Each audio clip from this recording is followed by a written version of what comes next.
days, so I'm still in my first job, and 9 of those years have been based right here in Toronto. So just to give you a little bit of context or background to why we're doing this piece of work. So last year, we produced a piece of work called What People Want, and that looked into how do people actually make decisions on whether they're going to accept a job offer or not. So for example, is salary more important than career progression? And if it is, how much more important is it? That's not what we're here to talk about today, obviously, but it was a very successful piece. We produced, I think, in the region of 3,000 copies. If you didn't get a copy of it, just drop us an email and we will send you one. But one point that was raised by a few people after we did that was, you know, if I've got a good candidate in front of me, I can make an offer that that candidate's going to accept. That isn't really so much my problem. My problem is, how do you actually get the candidate in the first place? So that got us thinking, and we said, why don't we look into how are employers actually finding good people today, and in particular in today's digital world? So the question really is, has social media actually made recruitment easier, or has it made it more difficult? Hence this piece of work. So we've already answered what people want, and now we need to figure out where people are, so to speak. And this report is designed to answer exactly that. So over the next 20 minutes, I'm going to cover 3 key areas. Number 1, I'm going to show you what employers are actually doing today, and that's the response to the survey that we had. And what are they doing today in response to the technological changes in the recruitment marketplace? So from your perspective, just simply knowing what your competitors are doing is of value in itself, and then you can obviously see how you measure up to that. Secondly, we want to interpret something that's happening in the digital space and why it's difficult to deal with. Ultimately, we want to make sense of something for you that is seen as something that's quite complicated. And finally, we want to give you some clear recommendations and practical advice as to how to navigate this for your own organization. So we'll just start with a little bit about the actual respondents to the survey. So the respondents were a mix of people involved in recruitment, like hiring managers, HR people, and internal recruiters, but it was also candidates. And I should kind of mention here that hiring managers, HR managers, and internal recruiters are candidates themselves who go out looking for jobs. So they answered it from both sides of the coin, as a recruiter, but also as a candidate in the marketplace. And then we also had a proportion of people who simply answered it from a candidate's perspective. So we had 1,000 respondents to the survey in total, and that was across 16 different industries, 20 functional areas. It covered all regions in Canada, and it ranged from junior level right up to C-suite individuals. So it was a really good cross-section of commercial candidates today. So we started with this simple question: what's your top recruitment challenge? And the clear and probably obvious answer was the candidate or skills shortages. So there's no news there, but it's important as it really shows the value of tackling this particular topic. So before we get into it, I just wanted to make sure that we don't get confused as we go along here. So I'm just going to spend a couple of seconds agreeing what we're referring to as what. So I'll just go through a couple of terms here. So when we say network, we're referring to an employer's total reach of people that they can communicate with, and typically two-way communication could be achieved. When we say a candidate, we're talking about obviously a potential hire for you, so a person who's interested or potentially could be a hire for the organization. When we say a consumer, we're talking about a customer or a potential customer for your organization's product or service. For digital, actually I'll skip on to the other 3 first, it's easier. So for online, we're defining that as any tactic that's developed, implemented for a web or internet-based platform for the purposes of recruitment. For mobile, same thing, any tactic or tool that's developed for recruitment purposes that is mobile or tablet-based platform. Social media, same thing again, so where you're using social media channels for the purposes of recruitment. And then digital really is just all 3 of those added together. Or a more simple way of referring to digital would be anything that isn't direct marketing when it comes to recruitment. And then the overall definition of digital recruitment: any recruitment-related tactic or tool that is technology-based, executed via online, social media, or mobile/tablet platform or channel, okay? So hopefully that will avoid any confusion later on. So we'll start out with what are employers actually doing right now when they're recruiting in the digital space. So I'm going to cover 3 main parts here. Number one, who in an organization is actually responsible for engaging with candidates? Secondly, what technology are you using in recruitment today? And finally, how are people actually engaging with the candidate pool, which we'll come to see is probably the most important point. So we're going to look at these, each of these ones individually. So we asked, who in your organization is responsible for recruitment? Not so much who's involved in the recruitment process, because lots of people are, but where does the responsibility lie for the hiring? And we had around 75% said the HR department holds this responsibility. 40% said the internal recruitment department was responsible.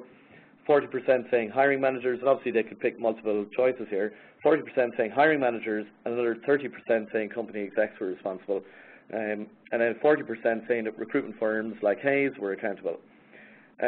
We asked if your company has an internal recruitment team, and 63% said yes, they do. Just as a semi-interesting side note on that point is that 63% have an internal recruitment team, but then 40% say the responsibility for hiring lies with them, so there's a gap there. And I think that potentially, and it's just my thought on it, I think that could potentially speak to the fact that recruitment of people is seen as one activity sometimes, and that the actual hiring of the people is seen as something else. And if that sounds slightly confusing, it is, and it goes, I think, some way to explaining why the role of the internal recruitment or the internal recruitment job can be quite challenging, in that as a recruiter you may not be making the actual hiring decision, but you are held responsible if the candidate isn't identified, and that's not easy. But in any event, recruitment is largely seen as the human resources department's challenge, but in reality you've got lots of people involved, and I think it's fair to say that there's a shared responsibility in most organizations for recruitment and hiring. We asked people to rank how effective their internal recruitment strategy was in different areas. The recruitment strategy was having the most positive effect on the company's staff turnover, that you can see just to the left of that graphic. Or more to the point, the hiring decisions that people are making are generally speaking correct, and that the people that you're hiring are sticking, which is great and a good reflection on the process. And then at the other end of the spectrum, the recruitment strategy is having the least effect on the quality of candidates that are actually applying. So getting quality candidates is absolutely the biggest challenge. We asked what technology you're using to support the candidate application process, and the reason we said we'd focus specifically on the application process is that it's probably the most obvious place to use technology, or more to the point, if you're not using technology in the application process, you're most likely not using it in the candidate generation process. So it's probably a good barometer of like how technology savvy the organization might be. So anyway, the results of this. So we found that about 1/3 of employers are using an applicant tracking system internally.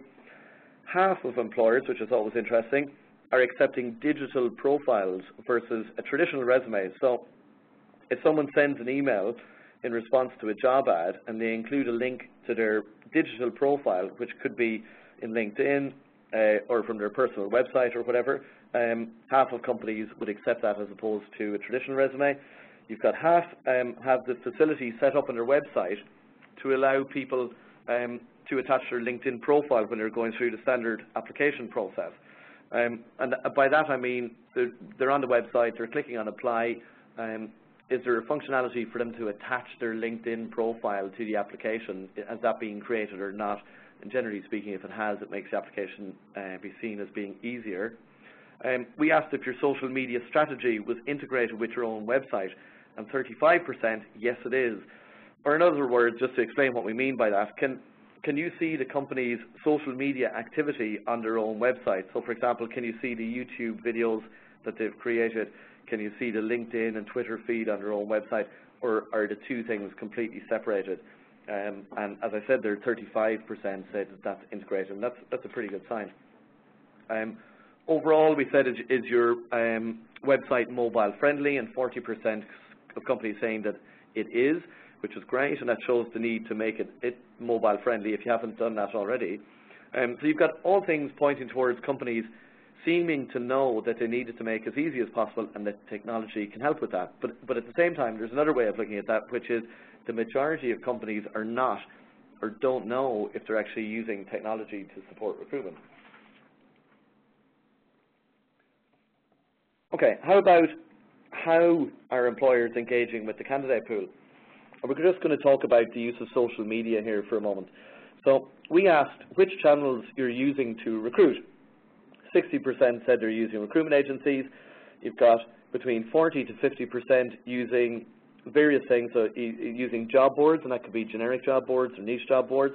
You've got 40 to 50% going directly to schools, working with associations to access good candidates, and then people using general advertising through mainstream media. So you've got common amounts of people using those channels, and they're common channels. The only one that really stands out here is actually social media specifically. So you've got around 20% saying that they use social media as a channel to recruit, and that is probably lower than I would have expected actually, and I think lower than most people would have expected.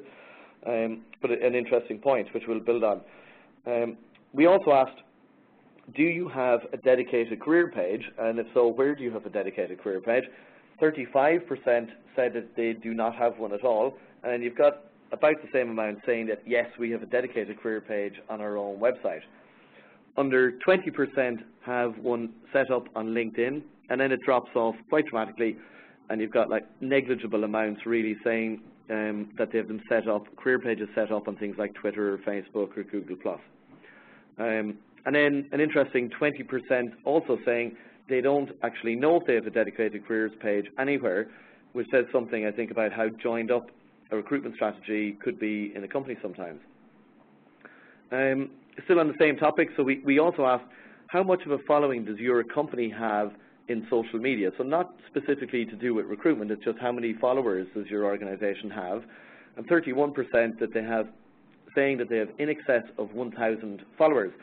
15% saying it's between 500 and 1,000. And then you've got around a quarter of employers saying that they have somewhere between 100 and 500 followers on social media.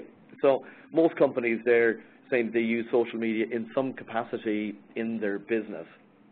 We then asked whether you want or plan to grow your social media presence for the purposes of recruitment, and the clear answer to this is yes. And you can see there you've got 70% wanting to do this, i.e. grow the social media following for the purposes of recruitment, through things like LinkedIn or Facebook or Twitter specifically, and that probably less familiarity with Google+, etc. So it's starting to kind of form an interesting picture here. So you've got companies saying, the majority of companies saying that they don't really use social media to recruit, but at the same time saying that they've got a reasonable social media presence for their organization. And then you add to that, there's a clear appetite to grow their presence on social media to help with their recruitment strategy. So all good stuff there and good constructive points. But there's a really important point here that I would like to make just on this topic. So we saw from the previous slide that 70% of companies have got a presence through social media. 70% really see the need to grow their presence for the purposes of recruitment. But there is a challenge in here. So we asked, what single reason best describes why you want to grow your social media following? And the clear winner was promoting your company's product or service. And that makes total sense when you think about it. Obviously, a company exists to sell their product or service, so why would it not be that? And then number two, and about 10 percentage points behind, was to raise awareness as an employer of choice. We also asked people to list all of the reasons why they want to increase their social following, and you can see the results here. And the short answer to this really is there's lots of reasons why you'd want to increase your social media following as an organization. It could range from driving sales to getting customer feedback to creating leads, etc. And the question from a recruitment perspective, because that's obviously the perspective that we're looking at this from, is the recruitment message for an organization being lost amongst all of the other messages? And that kind of neatly leads me on to what we're calling for an employer the digital dilemma, and I'll explain that. But basically what this revolves around is, it's obvious that technology and social media have given us lots of advantages when it comes to recruitment, like being able to just search for people and you can find them far more easily than what it was before, infinitely easier actually. But social media is causing a lot of challenges too, and there's uncertainty revolving around it, which I'll explain now.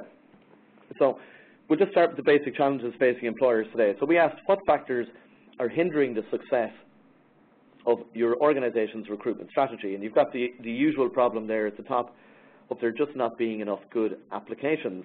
But if you look at the next issue, it's the fact that they're looking more and more for very niche skills. So saying our organization has very specific requirements or roles, and that seems to be becoming more and more common. And the question is, how do you actually access those niche skills? Further down, you can start to see things like the cost of posting ads, there being too many job boards to choose from, etc. Then if you add to this point that 77% of people said that they were concerned with how social media can have a negative impact on people's perception of their brand, and that's probably not surprising. So, you're out there and it's public, and you can't control what people are saying about a company's brand. But also, you've got 64% are concerned with how social media channels will negatively affect their ability to recruit. So it starts to turn into an interesting kind of dichotomy. So you've got pressure to find skill sets, frustration with the use of job boards to some extent, and then there's just a general sense of fear about how social media will actually affect the company brand, but specifically affect your ability to hire. And when you add that to the point that I made earlier, saying that 70% of companies want to increase their presence on social media, you start to understand there's a conflict there. We really want to use it, but we're genuinely concerned about the effect that it's going to have. How about the topic of your company's network? And as I said earlier, network is defined as all of the people that your organization can communicate with. So when we talk to our clients, and we talk to employers, and we're talking about, do you have a large network or do you have a large social media following and engagement? Frequently, the answer to that is yes, we do. We've a large network, we've good social media following. So we thought, let's ask this question. When we asked in the survey who exactly was in the network, this is the response that we got.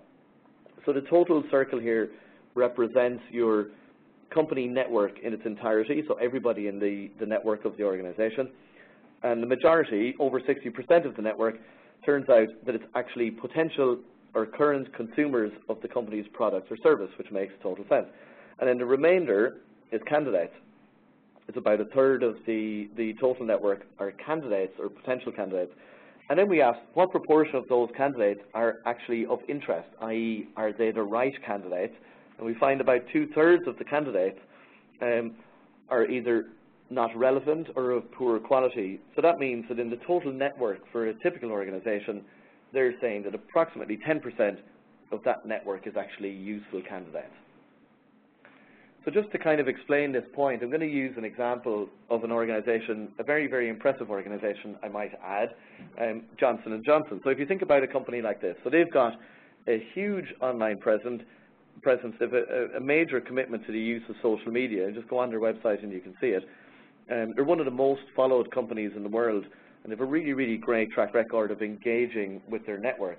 But the question from our perspective is to ask, who exactly is in Johnson & Johnson's network? So is it typically new parents or people who would consume Johnson & Johnson products, or is it instrumentation engineers, which may be reflective of the kind of people that Johnson & Johnson may be looking for or not? So the answer to that, and I can only guess, if Johnson & Johnson are like most other companies, you've got a mix of the two, but it's typically dominated by consumers, and as I said previously, that makes sense that it would be. Probably somewhere around 2/3 of the total network would be consumers. And the challenge, of course, is that when Johnson & Johnson are actually recruiting through their social media channels, i.e. Facebook, Twitter, LinkedIn, they're mainly communicating with new parents as opposed to instrumentation engineers, for example. And therein, you can start to see the challenge. In the report, which is out on Friday, you'll be able to get it, and it goes into detail here, breaking this down into different industries and sectors, so you can see what's happening specifically in your own sector. And the short version of this is that this is an issue really across all industries, but to varying degrees, and you can check out your own industry when you get the report. Okay, let's talk about engagement, because this is what this comes down to. Whenever people talk about social media, they say it's all about getting engagement from the target audience. So I'm just going to talk about this and explain why it's important, what it means, and then how is it that you actually do it. So if you think about the total candidate marketplace for instrumentation engineers, just to stick with that example, and let's just say there's only 100 instrumentation engineers that actually exist in the city that you're in, just for the sake of argument, how many of those guys are actually actively looking for a job at any one time? And from previous research that we've looked at, that figure is typically about 10% are actively looking for a job at any particular time. And that means then that the remaining 90% are passive. Now, what does it mean that they're passive? They might be passively looking in that they could be interested if the right opportunity came to them, and I'd argue that like virtually everybody is passively interested in opportunities all of the time. But anyway, only 10% are active in that they're posting a resume on job boards, they're actively applying to jobs. And that's why the passive candidate pool, that is the holy grail of recruitment, and a lot of people talk about how you access this.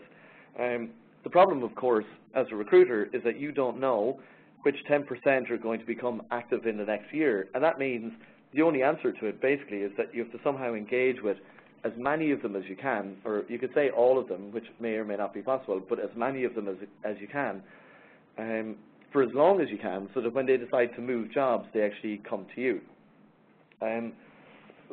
What does it actually mean when we say engaging with candidates? What does that mean? So I'm going to try and explain this by asking you to just think about companies that engage with their target customers. So I'm going to use the example here of Starbucks. And Starbucks are awesome at this. They're held out as an example of how to use social media to engage your customers. And I think Starbucks customers, or at least some of them, I'm a customer of Starbucks, so I wouldn't say I'm super loyal to them, but some Starbucks customers are actually so engaged and so loyal, I think that sometimes they actually feel that they run Starbucks, or that they are Starbucks themselves. And to promote this, or to increase this sense of feeling, Starbucks have a tool online called My Starbucks Idea. They request ideas from their customers, and then they implement them. So, and they've done this with hundreds of different ideas. Those little things that you stick into the top of your Starbucks cup to stop it spilling when you're running across the street, that was somebody's idea that they submitted and they put it on. And the effect that this has is that the customers feel so connected to Starbucks that, as I said, they actually feel like they're a part of Starbucks, and they're extremely loyal, they're very committed, and they literally wouldn't dream of getting a cup of coffee anywhere else, right? And then, say, from our point of view, we do something similar. It's different, but it's with a similar goal in mind, which is it's a long-term engagement strategy. So we produce lots of really good content for candidates and for hiring managers.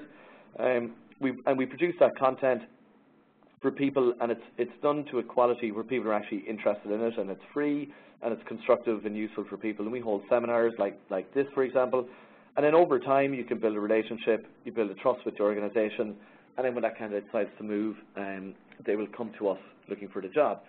So I'm going to come back to that in a second, because there's more detail, and I'll explain how it is that we do it, which will be useful for you when you're trying to create your own strategy. So making that happen, making the engagement with passive candidates is the key to this strategy. And if you can engage them, they will come to you when they're active. So we asked this question. We said, how often are you engaging with candidates using content? And the majority never do, or very seldom do it.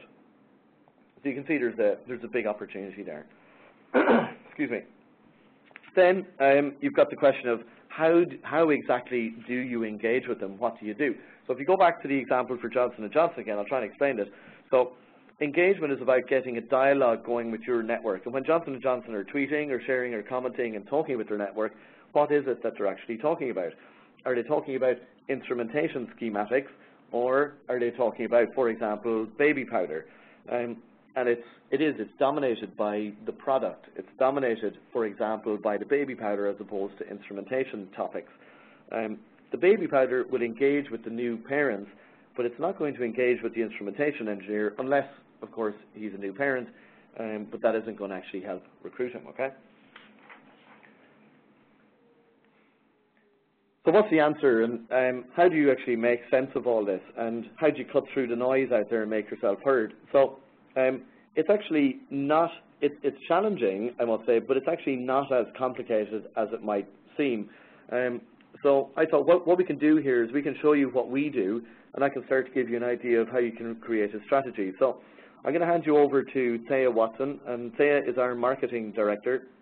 And Thea basically is the architect or the owner of our digital strategy, and she understands this far better than I do, so she's going to explain to you basically what do we do, and it may give you inspiration for potentially what it is that you could do. Okay, so Thea. Thanks, Rowan. And Rowan is right. It isn't complicated. It's just about getting the key elements right and working together. So first, let's start with how we build a network of the right people, and this is a really important part of this. As Rowan said earlier, volume in your network is of no use if they are the wrong people.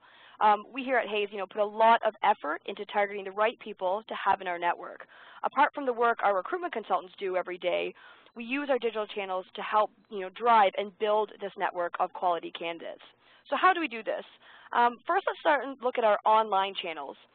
We obviously use a lot of job boards and aggregators, although the dependence on these seem to reduce as each year goes by. We invest a lot in pay-per-click and retargeting to ensure when people are searching, they see what Hays has to offer. On the advertising front, now it isn't simply just about posting job ads anymore. It's about targeted lead nurturing and relationship management. And those things are key, the lead nurturing and the management of relationships through sophisticated tools. And there are all sorts of those out there like Bizzo, Work4, PeerIndex, RealMatch. There's so many to even choose from, and they keep changing, which is a little bit annoying, but the reality of the digital market we all work in now is that to do this well, you have to keep up with them, evaluating which ones are right and not right to helping you build a quality network. Then we have our social media channels, and you've got the usual suspects here like LinkedIn and Facebook, etc., which are the key to social media channels is knowing which ones appeal to which target audiences. The other issue is that, similar to the online challenges, more keep coming along, so we have to evaluate them continuously and decide where we want to invest our time and money. Everything we do, i.e. through our website, is mobile friendly, which is a key buzzword right now and is essential to recruiting and communicating with target audiences today in the digital media. And this brings us to our content strategy. And as Rowan mentioned before, engagement with candidates is the key, and for us, this revolves around engaging content. Part of any content strategy can be basically sharing stuff that originates from other sources. For example, check out this article or report, and that is good. What is even more effective, however, is creating the content yourself, and this is exactly what we do. We create a lot of really good content that candidates are actually interested in, whether they are looking for a new job or not. Recently, you may have seen, we created a series of reports called the DNA of, for a CFO, CIO, VP of Construction, as well as VP of HR. And the goal at that time was to understand with some certainty what it takes to make it to the top of your profession in these roles. That information is very valuable to professionals, whether they are thinking about moving jobs or not. And again, that is the key. Apart from the content being of real interest or of high quality, the other key part is about quantity. And by that I mean there is no point in doing something today and then nothing for another 6 months' time. It's got to be pretty constant or people will disengage. We have been working hard on this strategy for a number of years now. This all causes your network to grow rapidly, which is great, but it also presents the challenge of how do you manage a volume of people like this, and how do you make sense of it across multiple different locations, industries, and skill sets. Our answer to that is that everyone in our network is searchable on our database. Our database is integrated with LinkedIn, and it's all powered by a Google search engine, which is unique in our industry, and it makes the volume very manageable. You need some sort of response to this problem for yourself. Now, with the quality and quantity of a content targeted at the right people, people then start to follow you. We are actually the most followed recruitment company on LinkedIn, both in Canada and globally. And our consultants across the country bring this to life, and this is a key part. We've got 150 people engaging with our network as well, and there's hundreds of conversations going on all of the time with individuals in target markets across the country. Then over time, because you're providing this quality advice on an unconditional basis, people in your network then trust you. And because they trust us, when the day comes that they are thinking about moving jobs, they contact us. And basically, you hope to end up with a pool of the right people who listen to you when you say something. Or more importantly, you've got qualified candidates, which is a goal in the first place.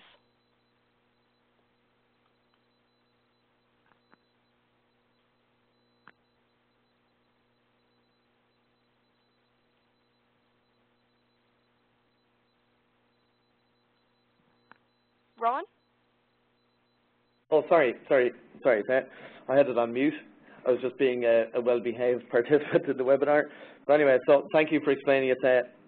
You explained it better than I could have explained it. So just to try and sum that up in a kind of a manageable or easy to think about summary, we put this together, and it's like basically the definition of an effective digital recruitment strategy. So I'll just read it out. So to recruit in a digital space requires a long-term, as we've just said, it's got to be high quality and there's got to be quantity to it, so you can't start and stop. It's got to be based on the employer brand content strategy. It's got to be targeted at the right audiences, and that's got to appeal to people who are passive candidates as much as it appeals to active candidates. And it's got to be separate from your product or service, separate from the product or service related messages, and it's got to be through the right channels. Okay, so there's a lot of pieces to it, but I think that's as simple as we could make it, really. Okay. I'm just going to kind of summarize or wrap this up with a few key findings, and then I'll give you just our clear recommendations on what we think most organizations should be doing. So the key findings we have: number one, employers are using the same network to build awareness of their product as they are to recruit, and we've explained why that can be challenging. Number two, there's a clear awareness of the need to embrace social media as a recruitment tool, so people are aware of the fact that they have to do it, but at the same time there's an equal amount of fear about actually doing it. And then finally, employers are mainly using the actual job opportunity itself as the content to build their employer brand, and our point is that appeals to active candidates, but it doesn't really appeal to the passive candidates. And then finally, we've got a few recommendations, and this is our summary as to what we think most organizations should be doing. So number one, you've got to define your employer value proposition, and I know lots of our clients have a very clear and very good value proposition, but if you haven't done it, it's a very productive thing to do, and it's basically saying, why would somebody want to come and work here, or why would somebody stay and work here? Secondly is developing a content plan. So if you're going to engage with the passive candidates, you need a plan, and it's got to be over a period of time. You can't make it up as you go along, so you need a clear plan.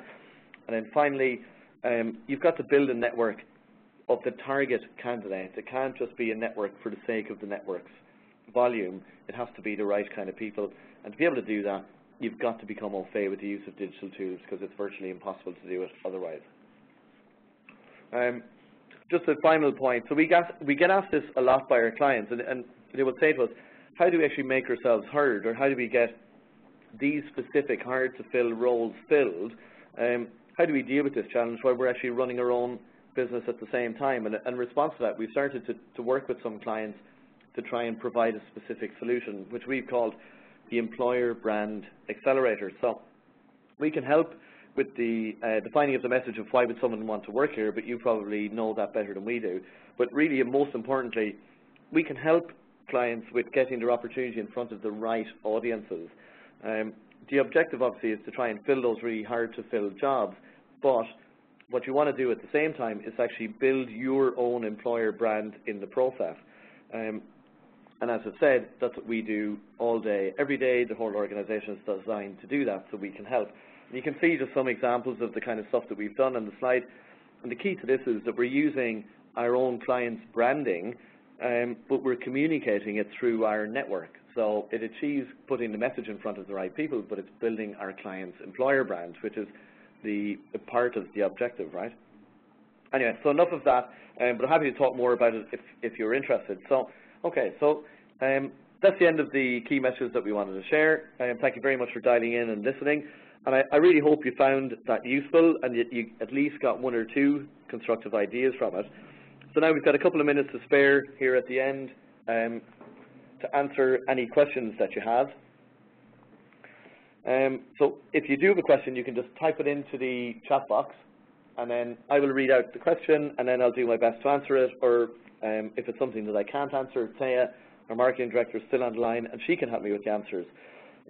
So as we're waiting for questions, just to remind you to request a copy of the full report, you can go to hayes.ca/hayes-digital.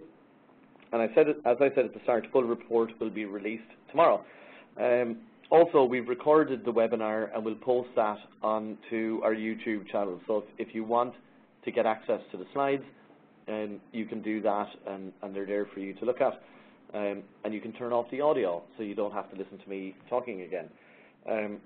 So good. Okay, so we'll see what questions, if any, we have, or have we explained everything perfectly. Okay.